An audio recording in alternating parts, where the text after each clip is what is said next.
হৃদয় ভাই যেটা বলছেন, আমাদের মহাসচিবের সেই নির্দেশনা এবং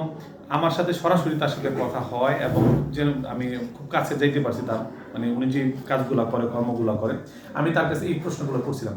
ভাই হঠাৎ করে আমাদের এলাকায় শুনলাম যেন একটা নারী নির্যাতন হয়েছে, অথবা একটা কি কয় বাল্যবিবাহ হয়েছে। আমি গেলাম সেখানে, আমি যদি আমাকে যাওয়ার পর তারা মানে প্রশাসন ইউনো বলি অথবা ডিসি বলি অথবা একজন ওসি বলি, সে আমি নিলাম, পরিচয় দিলাম যে হ্যাঁ আমি এই সংগঠনের সভাপতি শৈলপুর জেলা শাখার এই ব্যাপার, হ্যাঁ আমার সেখানে আমার মূল্যায়নটা যতটুকু আমি সেটা পেলাম না, অথবা আমি যে ন্যায্য কথাটা বললাম সেই কথাটার পরিপ্রেক্ষিতে পুনরায় আমি কি বলে অপমানিত অথবা লাঞ্ছিত চলে আসলাম, তখন কি করার? তখন উনি বলছেন তুমি তো, এটা আমাদের কিন্তু সরকারি অনুমোদিত এই স্যার ফাউন্ডেশনটা, না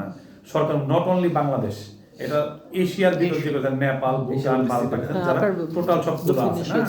না, এটা কর্মসংস্থান অনেক কর্মকাণ্ড আছে, তো সেক্ষেত্রে তারা সেটা ব্যাকআপ দিবে। আর দ্বিতীয় কথা হচ্ছে যে আপনি যেটা বললেন, হ্যাঁ আমি বলি না, আমার বন্ধুর এখানে শাহরিয়ার, রুবেল এখানে, ওই হাসান ওখানে, মোতালেব ভেদরগঞ্জের, আমি আর বাসার আমরা রামদুপুর মানে ভেদরগঞ্জের, ওই যে আরেক বন্ধু আমার কবির গোসাইহাটের, যে কজনে বসছি, আমরা এখন তুই ছোট স্বাভাবিকলি, কিন্তু পিছনে সবারই কিন্তু একটা বংশমর্যাদা আছে, রাজনীতিক একটা ব্যাকগ্রাউন্ড আছে, সামাজিক একটা মর্যাদা আছে। আমি এই টেবিলে যাদের বসছি আলহামদুলিল্লাহ, আপনার সাথে আজকে পরিচয় হয়তো চিনি না, মানে আজকে আমি পাইছি, আমি সেটা কথা বলতেছি আপনার সাথে যতটুকু পরিচয়, আপনারটা তো পরে জানবো।